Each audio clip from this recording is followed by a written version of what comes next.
you feel low, you can still go. Even when you feel slow, you can still go. Even when there's no hope, you can still go. I never answer to no, man, I still go. And good evening, everyone. This Thursday night, August 12th, 2024 edition, live. Keep it in the ring. I'm Rich Mancuso. Thanks for joining me as always here on my YouTube channel, Rich Mancuso. Like, comment, and subscribe. The AGT Network is with us, as well as String Punk Entertainment. Like and subscribe and comment also on the broadcast tonight. Also throughout the week, as we are also always available for you on my YouTube channel, Rich Mancuso, and the other networks. Social media handles, they're at the bottom as always, at X, Twitter, used to be Twitter, it's me, Rich Mancuso, Ring786, Facebook.com, Rich Mancuso. And I also write for LatinoSports.com, NewYorkSports8.com, and String Punk Entertainment, among the handy outlets. Read the content. I post it online as well. And now Keep It in the Ring page. Don't forget that. Also, like, comment on that page as well. And thank you, as always, for your continued support each and every week. The fight calendar below, some of the significant fights coming up, including this weekend, which we will emphasize. And, of course, that's going to be the fall calendar beginning of a hectic, heavy schedule in boxing as we get ready for Canelo Alvarez and Edgar Berlanga this Saturday night from the T-Mobile Arena in Las Vegas, to be seen on Amazon Prime, also Zone Pay-Per-View, and payperview.com. And it's going to be worth the price because the undercard, as I will explain in a moment, is stacked and really good with significant fights on that card. We'll have MMA talk as well. There's a lot of that this week, and we'll look into AEW All Out and discuss how brutal that show was and possibly the emergence of Shane McMahon in AEW with a faction. That's coming up. Fact of the week in nostalgia, special guest bottom of the hour from the boxing world. I'll tease you with that. We'll get to him later. In the meantime, let's get right to it. A lot to do the next hour or so. And thank you, Scott Churchin. He's manning the controls this week behind the scenes. And let's first look at the big fight. The one that's been anticipated because he only fights 2 times a year. Talking about the unified, supposedly doesn't have the IBF title, Canelo Alvarez against Edgar Berlanga. Canelo Alvarez, who commands his fights, who says who he wants, when he wants, and how much money he gets. After all, he is supposedly the face of boxing. And again, to many, the top pound-per-pound fighter in the sport. You can argue that Terrence Bud Crawford can be or right behind them or 1 and 2 there even. Regardless of what you think, Canelo Alvarez, Edgar Berlanga is a major fight on the calendar this Saturday night. All for Canelo's titles at 168, except the IBF, the Alphabet Soup organization, one of them, that stripped him of that because he didn't meet the mandatory. And I will have an extensive column on the Canelo Alvarez legacy and this fight coming up Saturday night on NewYorkSportsDay.com and String Punk Entertainment later tonight. So you want to log on to that. But Canelo Alvarez and Edgar Berlanga, this will be an interesting fight. Because Canelo Alvarez, as we know, has established his legacy. He's got all the titles at 168.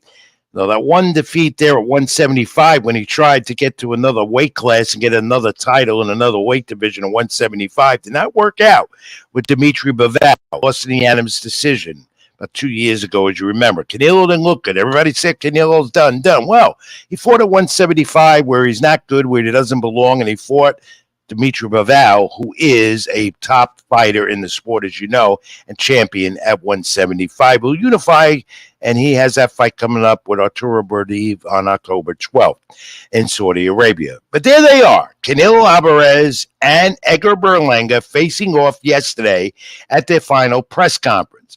Tomorrow, the weigh-in might be even more dramatic because they are having words with each other.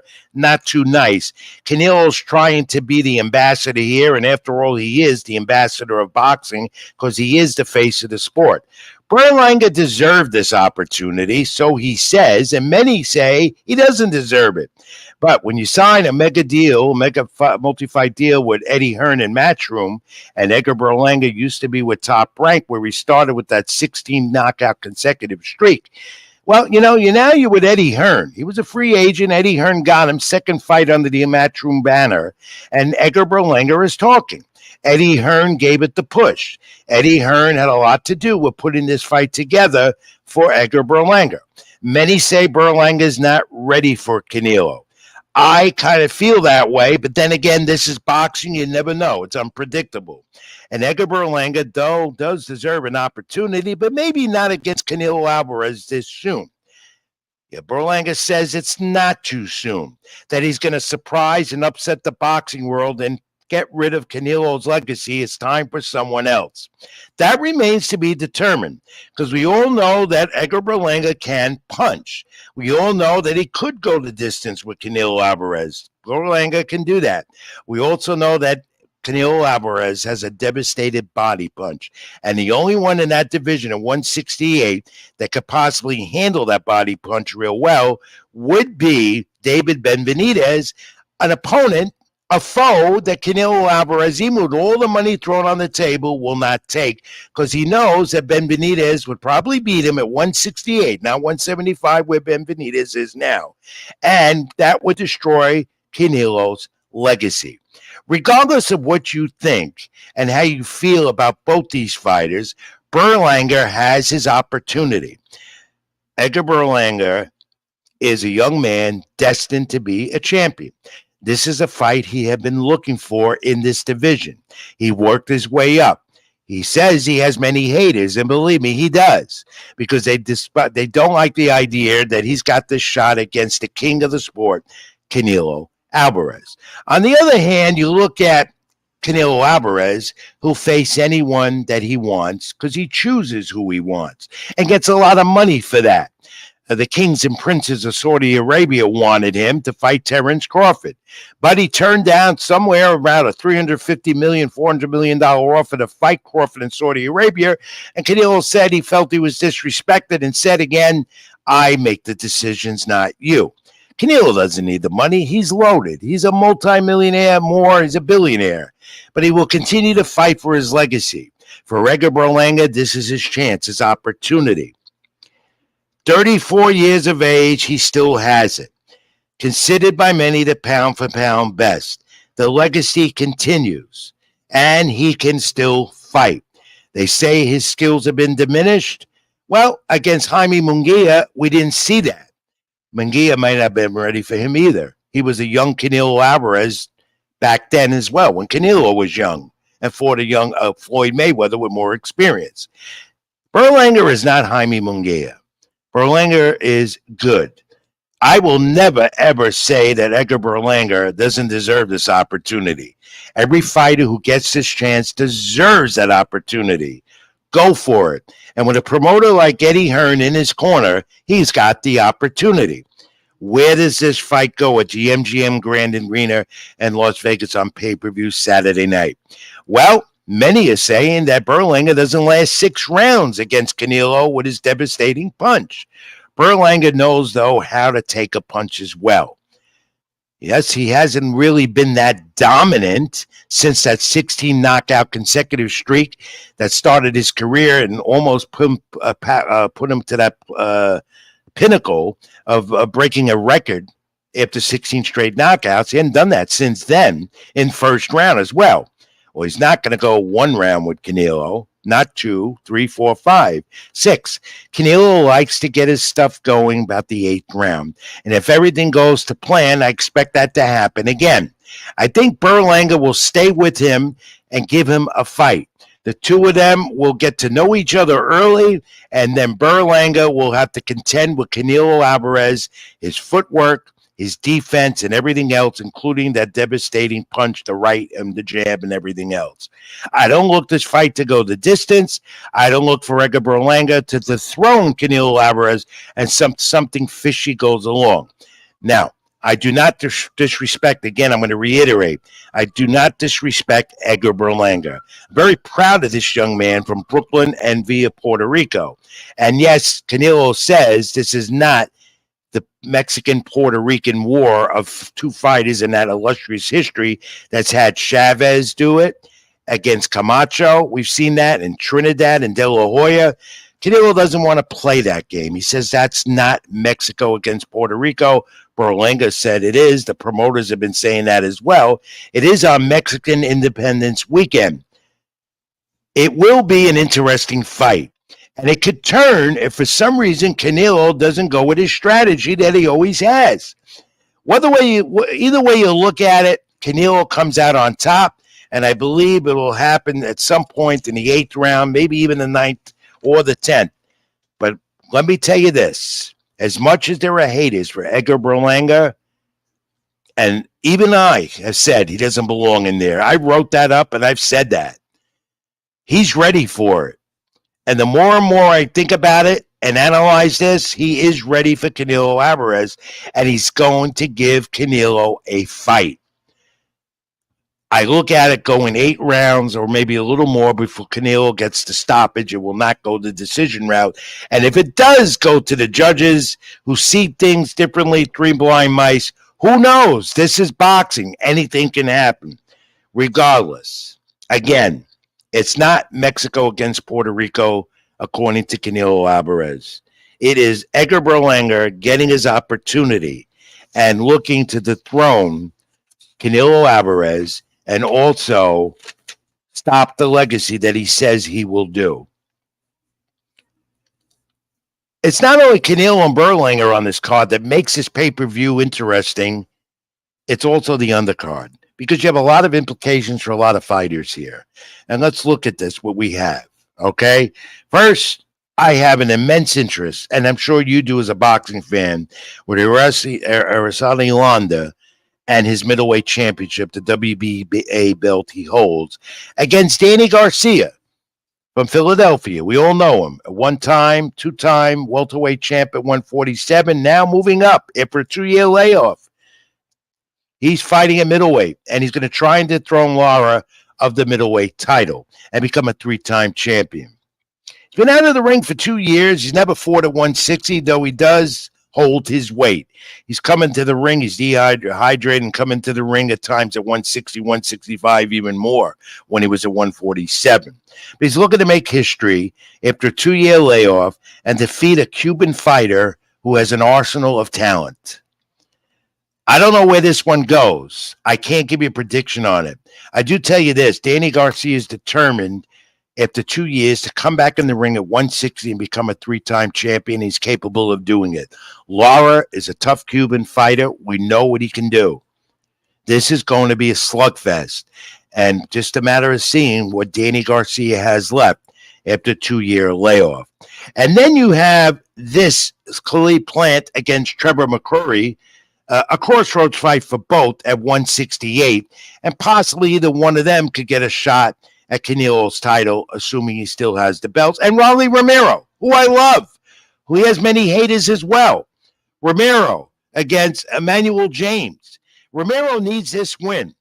He was dethroned of his WBA 140-pound title against Pitbull Cruz about a year or so ago, and he's determined to get that title back. And for him to do that, he's going to have to win this fight. And this is a fight, I think, that Romero will win, and he will win it by knockout. I look at Steve Fulton coming back as a featherweight to be a champion against Carlos Castro on this card. Both undefeated, both fighters looking for something here in the featherweight division, and Fulton, I think, wins it. Roman Villa against Ricardo Salas Rodriguez, featherweights, 10-round fight. Going to be a good one. This one, I can't tell you. It's going to be a slugfest. And Jonathan Lopez, Richard Medina. This is a fighter who's in Canelo's stable of fighters. He has his own promotion. 8 rounds. Going to be another good one. And Canelo Alvarez, of course, on top. So if you haven't planned to order the pay-per-view, or you can get it somewhere or another way, do it. Because if you're a boxing fan, right now, this is the highlight fight on the fall calendar, the highlight card. A lot of implications, and of course, the Canelo Alvarez legacy. Does it continue? And then when it does he ever fight David Benavidez? Okay, more news coming out of the boxing world. Fans, I want to hear what your thoughts. Like, comment, and subscribe to my YouTube channel, Rich Mancuso, Stream Punk Entertainment, and the AGT Network, and the Keep It in the Ring page. I want your thoughts on who you think will win, Berlanga or Canelo Alvarez on Saturday night. 27-year-old young superstar we know, Shakur Stevenson, who recently was a free agent and signed a multi-fight deal with Matchroom and Eddie Hearn. There you go again. Eddie Hearn's got a stable of fighters. He gets them all because he's got the money to do it, and he's got the Saudi Arabian kings and princes on his side where he can do it and get his fighters the big mega fights. Well, Shakur Stevenson was slated to be on the undercard of the Bivol Berdaviv October 12th unification with the light heavyweight card, and you know, Stevenson was supposed to fight on this card and a lightweight title defense, but that is now on hold. Stevenson sustained an injury in training camp. We don't know when he'll be rescheduled. I think it was supposed to fight Cordoba for the lightweight title defense. That's off. They say Stevenson's recovering okay, but not be ready for October 12th. We'll tell you, and you'll all know as well, as quick as I do, when Shakur Stevenson will get back in the ring in his first fight of his multi-fight deal and defending his title under the Matchroom Boxing banner. And then we get the official word a couple of days ago. Canseco and Shakaki Forster will have their rematch. The rematch is coming up at the Turning Stone Resort Casino up in upstate New York, next to the International Boxing Hall of Fame. Of course, you know how the first one resulted. Forster was robbed of his title. Well, now he has a chance to get redemption. It's officially set, and it's going to happen Saturday, November 6th, up there at the Turning Stone Point Casino Top Rank for the WBC Junior Lightweight title that Canseco holds now. And, of course, Forster is seeking that redemption. He was blatantly robbed by the three blind mice at ringside. It's happening. He'll get his chance. And I believe he will get redemption in October. Or November, by the way. Okay. That's also a top-ranked ESPN card as well, where their deal continues up until the end of next year. ESPN, my buddy Joe Testador, also now on WWE commentary team and doing a great job at that, handling the call. All right, November 16th. Let's put this image up, Scott. Riyadh season in Saudi Arabia continues, and Golden Boy on the zone has a good one. Gilberto Zudo Ramirez, the former champion, once again looking to get back to be a cruiserweight or light heavyweight champ. He's on that card. Chris Smith, WBA and WBO cruiserweight title unification bout. That's coming up. And Arnold Barbosa Jr. in the super lightweight title mix, undefeated, 26-year-old. Fighting Carlos Ramirez on that card. And William Zapata also, and Trevor Farmer. Devin Farmer from Philadelphia, lightweight fight. You know what? That card is stacked. Another great fall calendar fight for November 16th, brought to you by Golden Boy on the Zone, Riyadh season in Saudi Arabia. And Kenneth Sims Jr., who's up his way on the ladder, all right? 5 terrific fights he's coming off of. Against Oscar Gerardo, 12 rounds in the welterweight division. And you know, look at Sims now in this fight and possibly winning this fight. And if he does, he's a player all of a sudden in 147 in the welterweight division. And again, you got to thank the kings and princes of Saudi Arabia who have a command on this sport, despite what Canelo Alvarez turning them down, putting on the fights for the fans, you and I, who love it. And they're giving it to you. And the promoters love them because they're shelling out the money and they were able to give you these mega fights. You, the fan, are seeing them. Thank that, again, to the kings and princes in Saudi Arabia. Speaking of Bivol and Berdaviv, that's scheduled now for sure, October 12th. We're almost there, folks. A fight that was postponed once. Listen to this. It's a 1 Fight 9 pay-per-view event on ESPN Plus here in the United States. Now, with Shakur off the card with Joe Cordina, that was going to be separate pay-per-view price. The Excellence League, the Turk out of Saudi Arabia, who puts this together with the promoters, said that fight with Shakur and Cordina, that's now off, would be $14.99.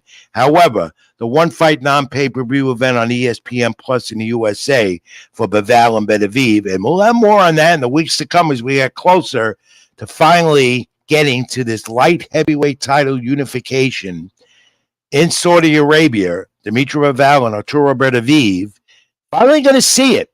And David Benavidez has said, yeah, he wants Canelo Alvarez, but he also wants the winner of this fight so he can try and unify the titles and become a champ at 175. Now that Canelo still doesn't want to face him at 168. But my friends, I still feel this, whether the Saudis put it on or whether Eddie Hearn is involved with it or anything like that, I still believe down the line, at some point next year, with all the money rolling around on this, Canelo Alvarez and David Benavidez, maybe not in May, but maybe a year from now in September, and Benavidez comes down from 175 back to 168, which he says he can do easily, and will finally get his chance at Canelo Alvarez, an opponent that can defeat Canelo and destroy his legacy if Edgar Berlanga doesn't do this on Saturday. All right.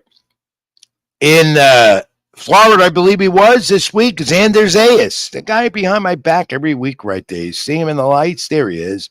The talented young 154-pounder from Puerto Rico and Miami, working out. He's getting ready. Madison Square Garden, top-ranked ESPN on the 27th, a few weeks away, Friday night the 27th. He says New York City feels like home to him. And this is the sixth time Xander Zayas will be fighting at home at Madison Square Garden. And he's does very well there. Has a fan. The fans are there for him. The Puerto Rican, New York fans, and from Puerto Rico, they come in to see him, to fight at Madison Square Garden, the Mecca. This will be in the theater, not in the main arena. Regardless, Xander Zayas is on his way at 154 to get a championship. He's undefeated. And just like Miguel Cotto, who made Madison Square Garden his home and had many and one championship fight to his success, sold out the Garden main arena many times. That's where Xander Zayas is headed. Top Ranks promoted him well, and he's getting ready for another one in the Garden, in the theater, coming up the end of the month, November 27th. And he's got a tough opponent in Damian Sosa. It's 10 rounds. Sosa from Mexico. This fight won't be easy for Xander Zayas. Then again, these are the fights he wants, and these are the fights Top Rank wants to put him in before he gets a shot at a title opportunity that might finally come at some point next year on the boxing calendar. So we'll try line Zayas on the program, get his thoughts about his upcoming fights. All right. I got to continue with this every week because it's constant. It's Ryan Garcia time. Let's put it up, Scott. More tweets talking about Kamala Harris, talking about Donald Trump, and this one.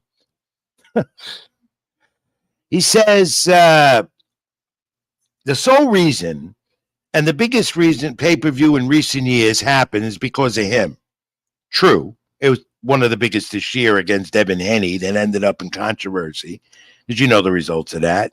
And Garcia is suspended, but still likes to go to X, Twitter, and talk. He's quiet at some point, and then he starts all over again. He says he's bringing respect back to the sport. Well, he does in some circumstances. In many ways, he doesn't.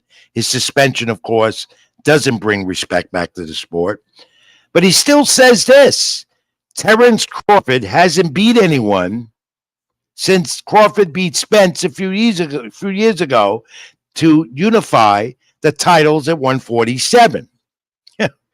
He said the only reason why he beat Spence is because Spence went through a car crash. We all know what happened there. Terence Crawford, thankfully, did not take his life by speeding and his car overturning, and he sustained major injuries, but got back in the ring.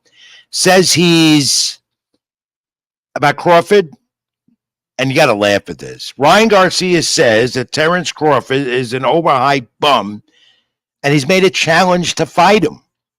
Now, I don't think Terence Crawford has his mind on Ryan Garcia when he returns from suspension next late March, April, the new year. I don't think Ryan Garcia knows what he's getting himself into. But then again, Ryan Garcia uses social media, as I tell you every week here on the program. This is his forum. This is how he speaks to you and me. He talks to boxing and the whole world to X and on Instagram, where he has millions of followers, including me, because I have to watch and I have to read his tweets or whatever he has every day because he's a phenom. And because what the things he says are hysterical. Here's the latest from Ryan Garcia, and I'm sure we'll have more next week. Last week, we showed you some images of Garcia working out, saying he's ready to get back as soon as he can, and the Saudi Arabians could make him an offer. He could fight there. They have nothing to do with the suspension leveled by the New York State Athletic Commission. But as of now, Ryan Garcia, he hasn't posted any training videos or images of him in the gym this week. He's just tweeting, my friends, and probably still having a good time, but he still needs rehab. He should go get some help, and he won't do it. Let's turn to the UFC. A lot of news there. All right. Dana White has said to Oscar De La Hoya, where are you going to get your ticket? Because, Dana White has a UFC pay-per-view Saturday night as well. Up the street from the T-Mobile Arena at the Sphere, the newest casino entertainment spot in town in Las Vegas. And he says it's sold out. We've heard other things, and he says it's going to be the biggest gate in history for UFC, the MMA, and the UFC at $23 million. In the meantime, my sources told me it's not sold out as yet. It very well may be. But the Canelo Alvarez Berlanga fight is also not sold out and could generate just about the same amount of money. Now, Dana White and Canelo Alvarez are opposing each other in the ring in the octagon in the same city up the block from each other on pay-per-view, both of them on Saturday night, which is, fair to an extent. You're a UFC MMA fan, you're going to go to that, but there are a lot of fans that watch UFC and MMA that like to watch boxing and then love to watch Canelo Alvarez because he's a spectacle as well.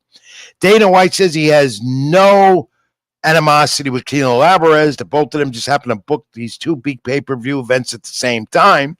Now it's just a question logistically of why did they do this together? Competition on one side, of course. The other is, what do you watch? If you like both sports as I do, and many do, which one do you watch? It's a case of competition here and to see who gets more buys on pay-per-view and who wins more at the gate. Well, Dana White says he's already won it, and he anticipates $23 million coming out of the gate for the biggest UFC MMA card in history. To be determined. We'll see how it all evolves on Saturday night. But Oscar De La Hoya, he says, where's he going to get a ticket? Because Dana White says that the event is sold out. And Oscar's not going to Canelo Alvarez fight. They're at odds ends all the time, he being the former promoter of Canelo, and they're always at war with each other. We've seen that at press conferences. We've seen that in the open. We see it on social media. It's known. Oscar De La Hoya says he's going to the UFC event. He's boycotting Canelo again, but where's he going to get a ticket if Dana White says it's sold out? We'll see. All right, Sean O'Malley on that card versus Merab, defending the UFC bantamweight title at the Sphere. Says he's close to surpassing Conor McGregor as the biggest star in UFC. So look out for that. And Conor McGregor, who's the equivalent in many ways to Ryan Garcia, well, he's saying again that he won't fight till next year. Dana White has said that as well. He hasn't fought since July 2021, as you know, when he broke his leg in the first round. Dana White said he can take as much time as he can because he's still a moneymaker for Dana White in the UFC. But McGregor still hasn't been the same since his fight with Floyd Mayweather that generated the highest supposed pay-per-view revenue in history in 2017. So we'll see about that as the watch is still on about Conor McGregor. As Jay Del Toro says, UFC is the moneymaker these days over boxing. Yes, we can agree to that to some extent. And Scott, I don't know what his comment said afterwards, but he made a good point there. Thank you for commenting and tuning in, my friend. And Dustin Poirier says he will return to the octagon again, just after his loss in June at UFC 302. And that would be a tremendous boost for UFC MMA fans, Portier is historic in what he's done in his illustrious career in the octagon as an MMA fighter. All right, fans, that's it for this first half hour of Keep It in the Ring. Like, comment, and subscribe at my channel on YouTube, Rich Mancuso, AGT Network, and String Punk Entertainment, and the Keep It in the Ring page. My social media is scrolled at the bottom, and of course the fight calendar coming up. Take a brief time out. When we come back, we'll talk to a fighter who's still active, has his own boxing gym in Jersey City, and knows a lot about Canelo Alvarez and Edgar Berlanga and many more. Back in a moment, folks. I'm Rich Mancuso. This is Keep It in the Ring. Stay with us. Even when you feel low, you can still go. Even when you feel slow, you can still go. Even when there's no hope, you can still go. I never answer to no, man, I still go.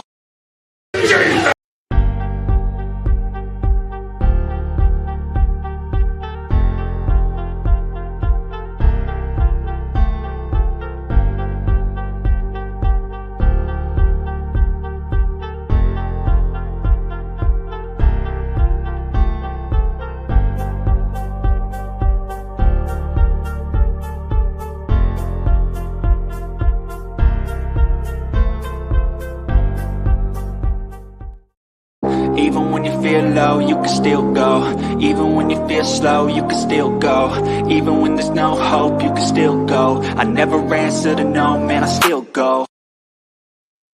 Well, thank you, Jay Del Toro, for your comment, for coming back. You made a comment, said, thank me for coming back. I've gone nowhere. I'm here every week. Get me on social media, as you know. I'm at the ballpark this time of year a lot with the Yankees, Mets, and other teams, but I'm here. And we're talking boxing, UFC, and of course pro wrestling in a moment. By the way, folks, we'll have more about Pandemonium that's been canceled October 12th. Tell you that during the wrestling segment, tell you why. So you won't be seeing those promos you've been seeing the last 2 months or so about that show. But we'll be talking to this young man right now, and he's still young. And he's done a lot with the sport. He's talking right from his gym in Jersey City, New Jersey. Irish Danny McDermott, a New Jersey Boxing Hall of Famer. And I've known him for quite some time and finally got him lined up for the program. And he's got a lot to catch up with me on. And Danny, we'll background everyone about you. Former WBU and WBC champion. Pardon me if I say there were titles, but alphabet soup. That's just how I feel about titles like that. Regardless, you are known as a boxing champion. Runs a Little Mac boxing gym right there in Edgewater, New Jersey. Recently opened and doing real well. He's a trainer, has promoting aspirations soon, and also knows a lot about the sport. Very knowledgeable about it. Trains young people now to do what he's done. Danny, welcome in, my friend. Pleasure to have you. Thanks for the time. Well, thanks for having me on, Rich. How you doing? I'm busy, as you know. I know. But let's talk about you, not me. Tell us about yourself right now. What have you been doing there in the gym? Well, I've been working with a couple of new professional fighters. I'm working with a kid named Felix Sosa. He's 1-2 right now. He started his career off a little rough, but he's going to be one of the guys to look out for from Puerto Rico, a real strong kid. And we're working with him. We're working with a couple of other guys. Glenn Tappy has been in my gym recently. He's been working out here for a little bit. Former world champion. Good to have him there. Yeah, absolutely. And this keeps you involved in the sport. When was your last fight, Danny? My last fight was December 2015. And why did you stop? Is there any reason why you stopped boxing professionally for the moment?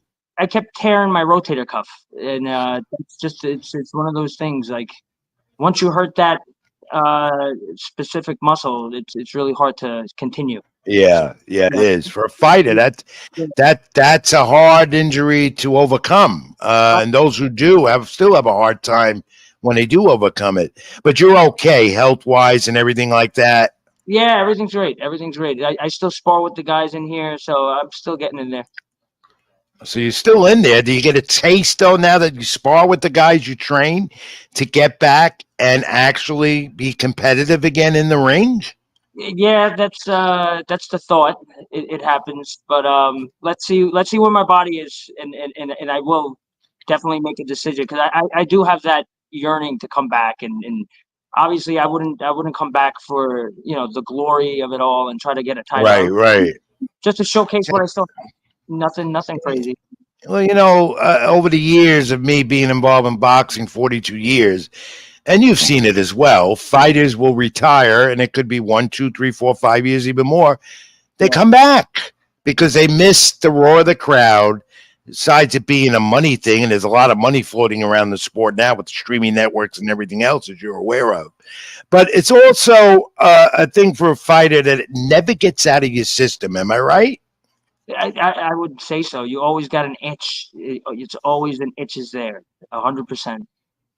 So yeah, I thought about it the last few years, and obviously I'd have to get my shoulder checked out and made sure it's healthy, and I don't know if I could take a cortisone shot or whatever, but the surgery is out of the question because you lose so Yeah. much of it. So Yeah, that that's hard to overcome for a fighter when you get the surgery. But the most important thing is that you're healthy, you stay healthy, you have all your mental capacities, which you do, and that you don't get hurt because if you get hurt, that'll ruin it.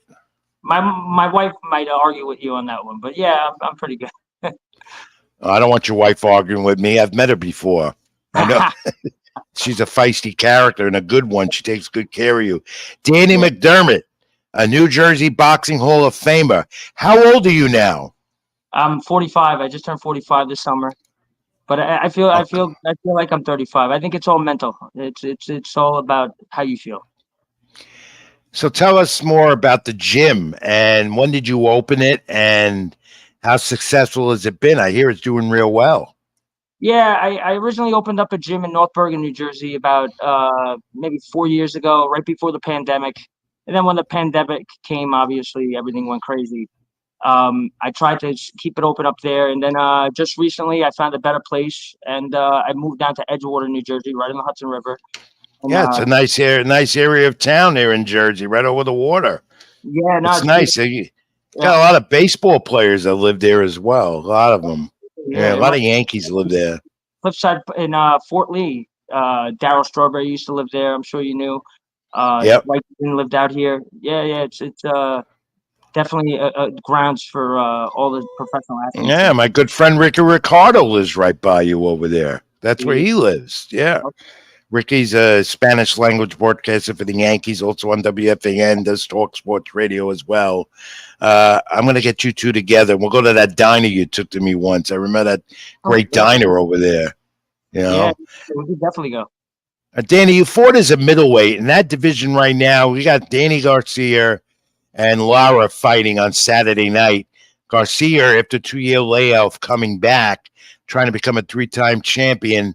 What do you think of Lara Garcia?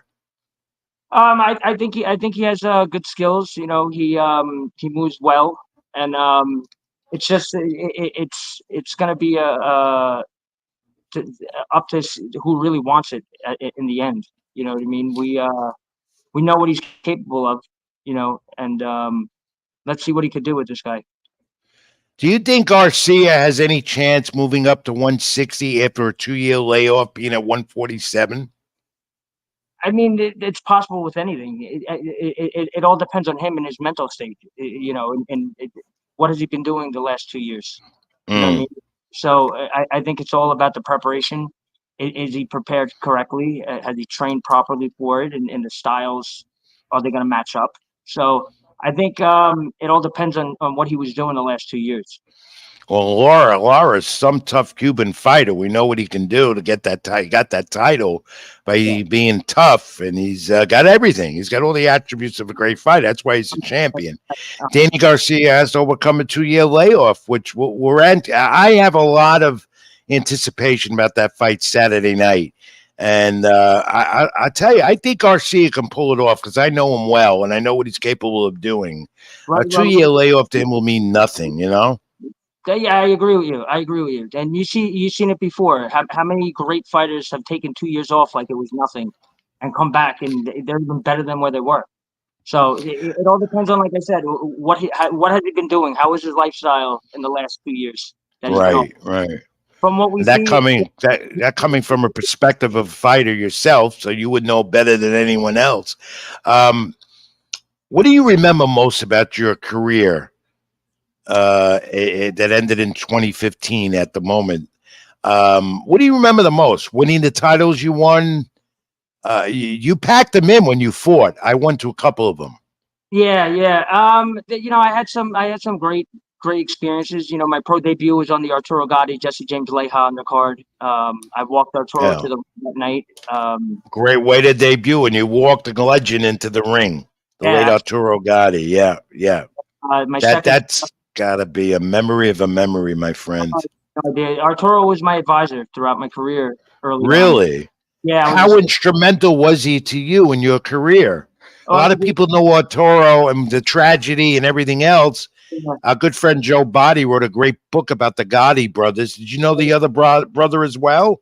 Oh yeah, I know Joe good. I know all of them pretty good. I think I was mentioned in the book a few times. I think there's a What do picture. you remember about Arturo Gotti? And you got me on that. I didn't know that about you. What do you remember about him the most?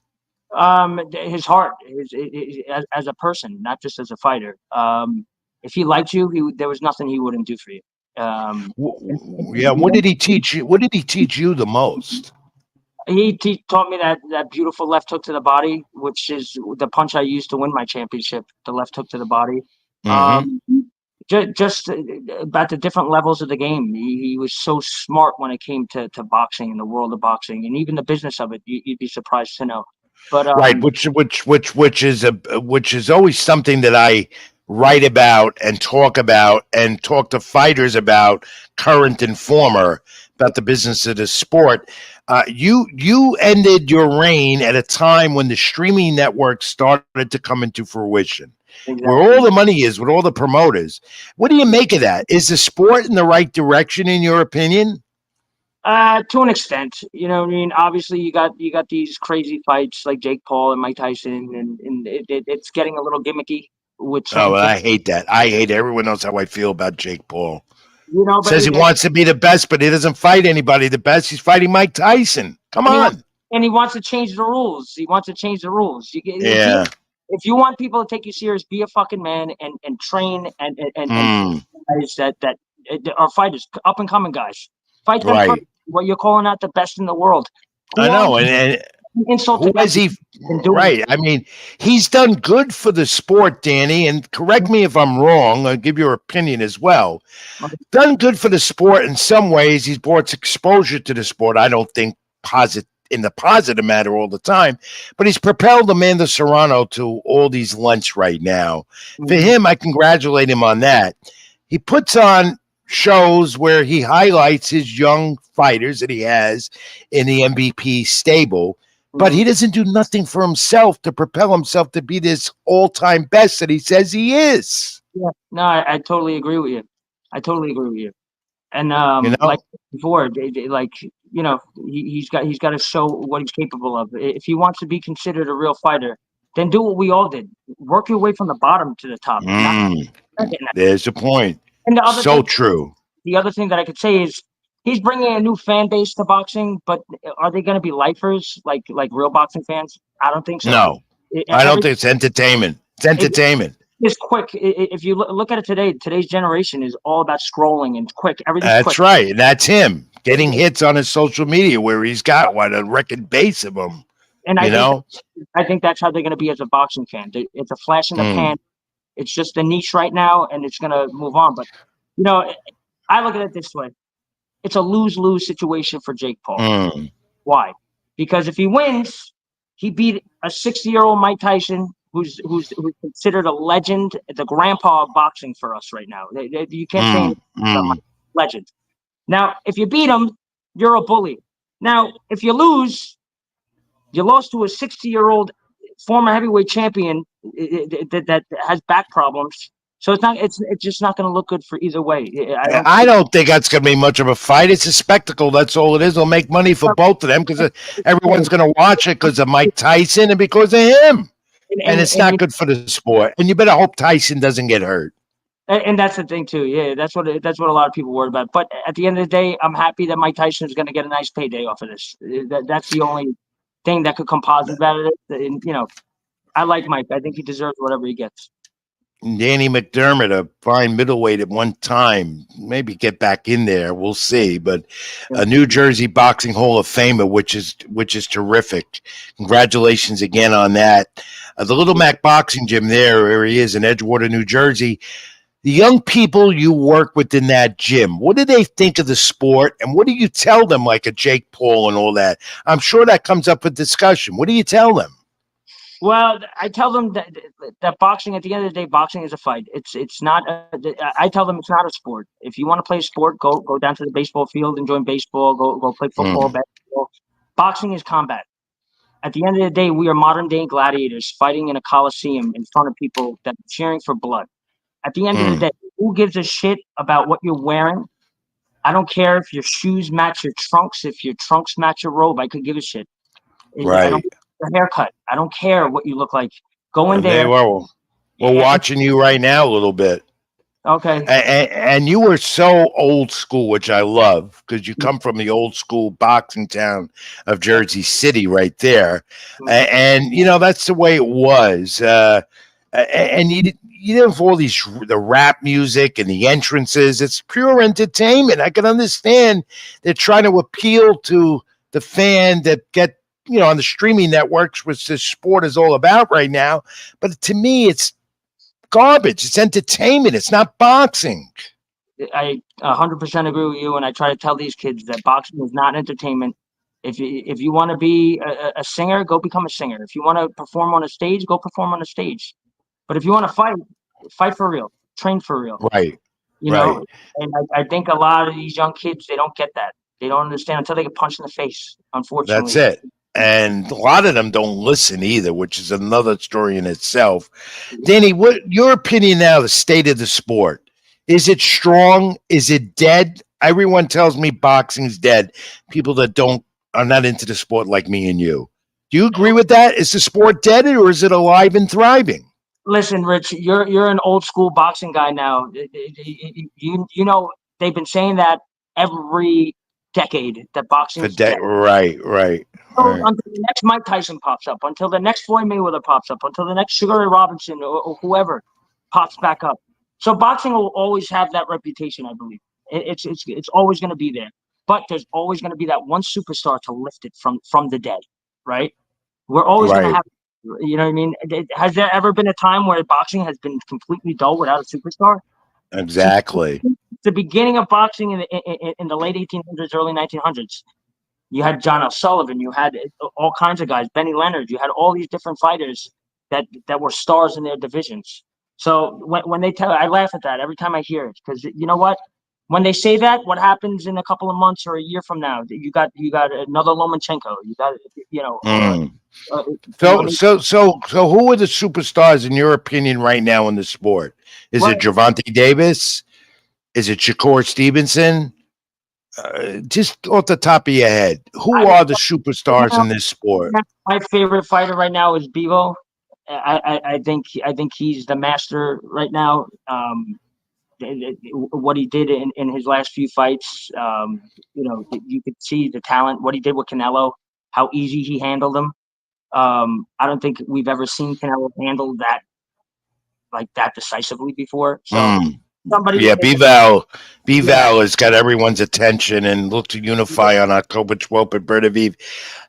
Won't keep you too much longer, and I'm running out of time as well, and I could talk to you for an hour, and perhaps we'll do that one day, Danny, on the air and in person, of course. But is Canelo Alvarez, with this legacy, is he, in your opinion, the top pound-for-pound fighter, or is it Terrence Bud Crawford or an away from Japan?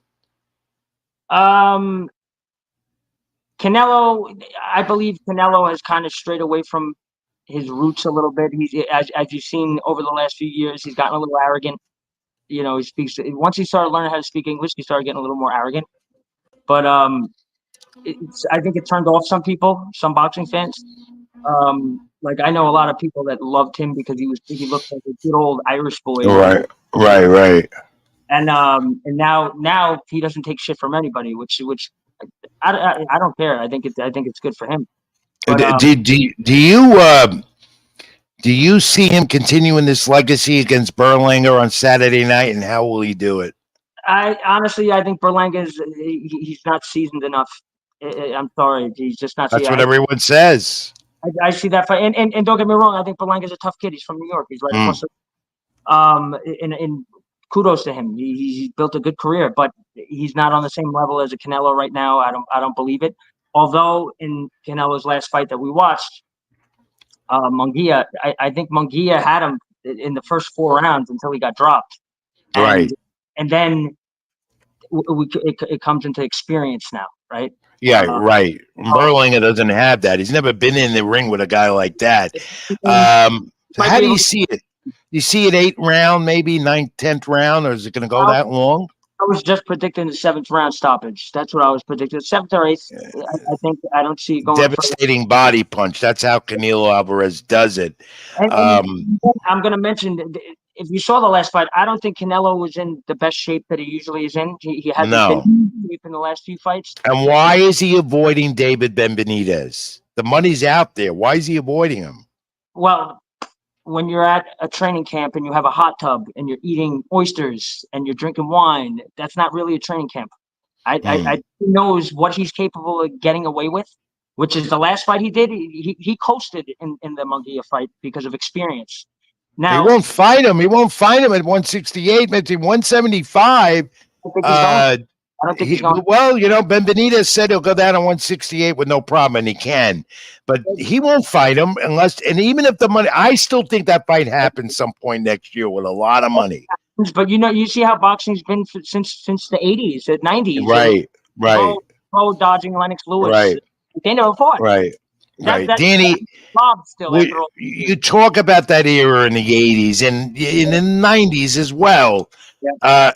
With all the money floating around today, would you turn back the clock? Would you love to have been there now, fighting right now with all that money on the table? You'd probably be making a lot of money. I would like to. There's talks of it, so let's see if I do come back. But again, and you have aspirations though to promote as well. Tell us about that real quick. I promoted a few shows back in 2016 at the Jersey City Armory where Liston and Wepner fought. That was the first time in 18 years at the Jersey City Armory. The new show on. Right. Well, yeah, you revived it there. I remember that. And you're planning, though, you're looking at promoting next year and doing quite a few shows. And I will be there. Hopefully we could stream the fights for you too. Scott Church, my great producer and organizer. Maybe we can do that. Danny, how do fans reach you before I give you the fact of the week? Because every guest of mine has to go through that with Rich Mancuso every week. How do fans reach you? Stay in touch on social media. How do they find out more about your gym there in Edgewater? Well, they could go on Instagram. I have a official Danny Little Mac is my handle on Instagram, and the boxing gym is Little Mac Boxing Gym. And it's on Instagram. So if you guys want to come and check it out, we're in Edgewater, New Jersey. I'll get over there at some point. When the baseball season ends, you're going to see me there once in a while. All right. What do you think about Aaron Judge? You think he's going to hit 63? No. Not to get off topic here. Absolutely not. He has no more time to do it. No, He was on that pace. He's in that slump. I don't know what he did tonight. I'll see him again tomorrow night. Great guy, and he loves the sport as well. A lot of the ball players love boxing. That's when they talk to me. That's what they talk about. What do you think is going to win? Who's going to win? Hey, I love doing that with the ball players. They love the fights. We all do. Danny, ready for the fact of the week? It's not trivia. Here we go. Scott's put it up. Here we go real quick. The NFL season has started, and many fighters, many players, former NFL players or active, they've decided they take a shot at it, go in the ring. You remember Muhammad Ali? Remember, he loved to fool around with NFL players, but Muhammad Ali, Took on who? 8-round exhibition. Former NFL superstar. Do you remember that? That was before I was At born Mile High Stadium. It happened in July of 1979. The Broncos. I was a month old. Okay, so you don't know it, obviously. Well, And let me think. So the he fought a guy who was a former NFL player, locally known, but more in Denver. 8-round exhibition at Mile High Stadium in Denver. Who was the guy? I don't know. You got me. Damn it. You've heard the name Lyles Alzado, right? Oh, Alzado, get out of here! Really? Yeah. July 14, 1979. Mile High Stadium, Denver. Yep. Denver. That's right. It was Muhammad Ali, and of course, at Too Tall Jones, former NFL superstar with Dallas Cowboys. He went into boxing, wasn't successful at it, but he did that as well. You remember Mark Gastineau? Yeah. A lot of them. Mark Gastineau as well. Yeah. Danny McDermott, New Jersey, Irish Danny McDermott, New Jersey Boxing Hall of Famer, right there from his the Little Mac Boxing Gym in Edgewater, New Jersey, former champion. Great credit to the sport. You did wonders with it. You continue to do it, training and tutoring, mentoring a lot of these young people that come in your gym. Thanks for the time, my friend. I'll see you soon. Absolutely. We'll be in touch more, okay? This was great. Thank you. Take care. Keep it in the ring, my friend. Have a good night, and we'll be in touch. And I got to tell you, that was terrific. Irish Danny McDermott. Look him up if you can. He was tough. He was scrappy. And now he's helping the young people there in Edgewater, New Jersey with his gym. Great. And going to promote as well. All right, let's quickly get into the pro wrestling stuff. WWE. And it's continuing in the interest here. And this is the angle, besides the bloodline angle, but Morgan there and Dirty Dom, Damian Priest, and SmackDown. The premiere is going to be on USA Network again this Friday night. And you're going to see Cody Rhodes and Sikoa in a cage. And they're going to have a great 3-hour premiere Friday night. By the way, Monday Night Raw, they're going to go 2 hours if you already haven't heard. Good move. They should have never went to 3. It just drags on too much. But Joe Tessitore, though, you want to hear 5 hours of Monday Night Raw behind the mic. But watch SmackDown Friday night and tomorrow night on USA Network. Continuation of the Bloodline story. When is The Rock coming back? They're talking about that soon, maybe even tomorrow night. And also, what's going to happen with Braun Strowman and Bronson Reed, developing quite a feud. And we're seeing more and more of the Wyatt Six get in action, and yet they are not getting. Where's that angle going now? Even though it's a great Bray Wyatt story, continue. Where's it going? And of course, the Bloodline. Where does this go? Roman Reigns expected to be on SmackDown tomorrow night on USA Network. We'll take a look at it. What else? Riddle talking about a return to the WWE. That's all over social media. He left in bad terms, but Triple H still likes his talent and wants to maybe bring him back. We'll see how it goes. But I'm looking to see when The Rock returns, when Paul Heyman returns.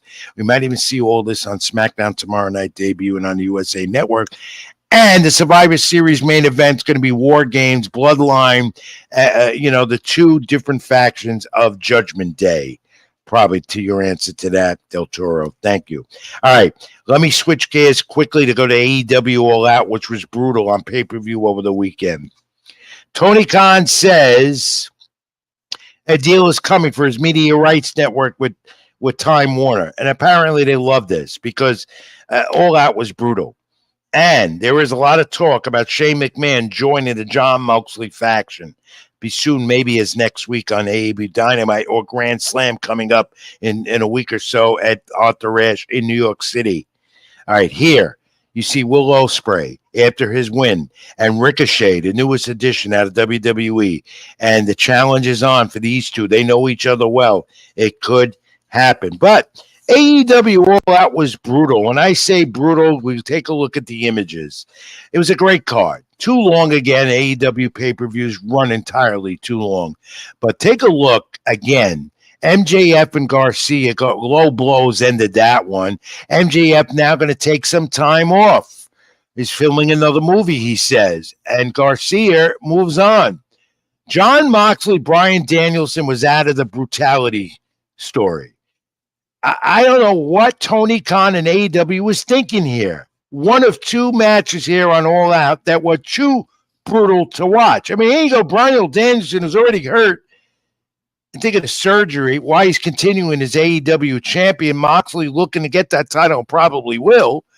Suffocating Danielson in the ring with a plastic bag. And we saw it constant. It was on and on. It was too brutal to watch.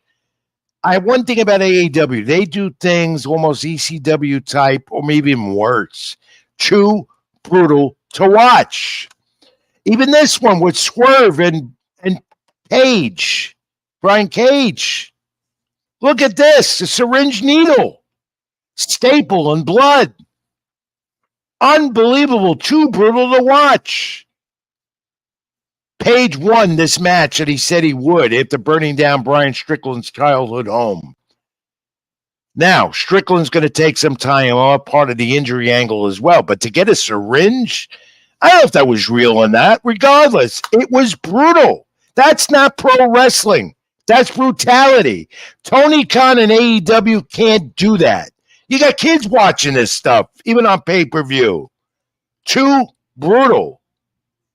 Does it bring people to watch? Yes, they like that. Wrestling fans in this era love that. I don't. That's not wrestling. Jay Del Toro, agree with me on that.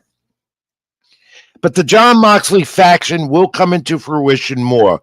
Claudio, Shafir, Pac, and the betrayal.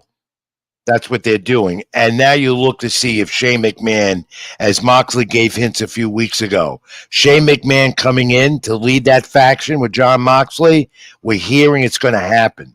I believe it will. When, though? In a week or at Grand Slam, to be determined. Anyway, a lot going on with AEW because they're getting ready for their new media rights deal with Time Warner. And maybe that's why Tony Khan did all of this and had a very brief media scrum after the show. That's very rare for him. Maybe because he was afraid of getting attacked about the brutality that occurred on the pay-per-view All Out. I don't know. What are your thoughts? Like, comment, and subscribe to my channel, Rich Mancuso on YouTube. Keep It in the Ring page, AGT Network, and String Punk Entertainment. Final break of the night coming up. Then we'll come back with nostalgia and a little more. Stay with us. I'm Rich Mancuso. This is Keep It in the Ring. Back in a moment. Even when you feel low, you can still go. Even when you feel slow, you can still go. Even when there's no hope, you can still go. I never answer to no, man, I still go.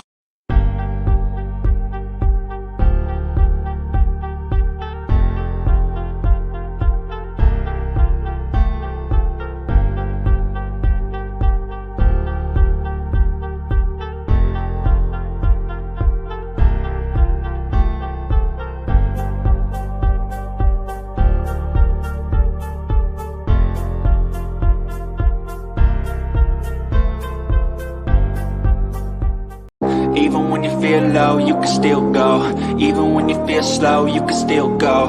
Even when there's no hope, you can still go. I never answer to no, man, I still go. A great hour, and I'm sure we're going a little over, and I'm sure that's making Scott Church and my able producer who puts this all together with me very happy. Scott, bear with me. We're almost done.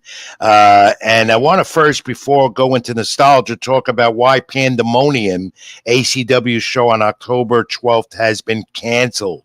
Okay? Unfortunately, Desiree, who's the wife of Jason Knight, promoters of ACW, and you've been seeing Pandemonium teases every week here on the program for the last few months in Wrightstown, New Jersey. Was supposed to be redemption time. Well, it's canceled. And unfortunately, it's because Desiree needs surgery. We don't know the extent of it, how serious or whatever it is, but we wish our best to Desiree and Jason Knight. They're a husband and wife couple, ACW. The show's been canceled. Their regrets. They apologize. And it was going to be another sellout of a nice 300 people crowd. I was looking forward to broadcasting with Tommy Cairo again and Scott doing the production. But they'll redo it. They're going to have it. They're saying March of the new year and then be more consistent. Most importantly, Desiree, get better. We need you, and ACW needs you. So do the wrestling fans, because you and Jason Knight put on a great show. Nostalgia time, September 10th, 1973. Let's get to it quickly. Here, Muhammad Ali beat Kenny Norton by split decision, and they regained the NBF heavyweight title in Inglewood, California at the Forum. A rematch of their March 1973 bout when Ali broke Norton's jaw, winning a split decision on 2 of the 3 scorecards of the judges at ringside. Ali defeated Norton again, 15 rounds. Those when fights were 15 rounds, a unanimous decision, September of 1976, and he regained the titles. He won that title, remember, over George Foreman. Look it up, in 1974, regaining the heavyweight title. The great Muhammad Ali and Ken Norton had some classic bouts. This one, September 10th, 1973, on the nostalgia board of Keep It in the Ring this week. And we end on a sad note, because I lost a friend, and boxing has as well, Al Arturo, who'd been a part of boxing in the corner for many young people over the years. Lately at the Yes Boxing Gym in New Jersey, I've worked with him many times, and I could tell you he was a trainer of champions, amateur and going on to pro. Great corner man, great trainer. Al Arturo came down ill. Suddenly we lost him. He passed away this week at the age of 83. And Scott, you have another image of some of the great things that Al Arturo did, including my friend, who's still a 6-time Golden Glove champion, the lower weight, Glenn Gagne. He trained him, and many others. And there we are, back in the old Morris Park Boxing Gym in the Bronx. I got to say, that's in the early 1980s. And then there's this photo of us all still atop on the wall there when you enter the Morris Park Boxing Club Gym in the Bronx. There's Al, there's Glenn, there's Richie Ryan, one of the great managers and trainers in the sport, and there's Al Arturo there to the far left. Al, thank you for your great mentorship to me over the years in the sport. Thank you for being a friend. And most of all, thank you for being such a great trainer and advisor to all the young fighters you mentored over the years. And believe me, that was over 40 years or more. He will be missed, and we'll miss out talks that we had every so often. Al Arturo passed away at 83 years of age. Great life, great story for the sport. He will be missed. Rest in peace, my friend. And with that note, we end Keep It in the Ring this week, a fast hour of a lot with member Berlanga and Canelo Alvarez. Will the legacy continue Saturday night on Amazon Prime pay-per-view, payperview.com, and the Zone pay-per-view? Berlanga's ready, says he will pull up the upset and let Canelo go away. And of course, we look at Danny Garcia. Does he become a 3-time champion against Lara? Plus, Wally Romero. Again, does he get back into that 140-pound title mix? Major fight card on pay-per-view this weekend. If you get it, enjoy it. I'll be watching it and paying great attention to it. We'll also have more fight news next week. The fall calendar is picking up more and more as we speak. My thanks to Scott Churston for being a part of the program again and putting this all together. He puts up with me every week, every day here at String Punk Entertainment, my channel on YouTube, Rich Mancuso, and the AGT Network, and the Keep It in the Ring page. Like, comment, and subscribe. I'd like you to do that. My social media, again, Ring786 at X, formerly Twitter, and Facebook.com, Rich Mancuso. Comment, I'll get back to you. Stay in touch this week, as always. Be good to each other, stay well, and as always, God bless. This is Keep It in the Ring. I'm Rich Mancuso, and as always, thanks for watching, everyone. Keep it in the ring. Even when you feel low, you can still go. Even when you feel slow, you can still go. Even when there's no hope, you can still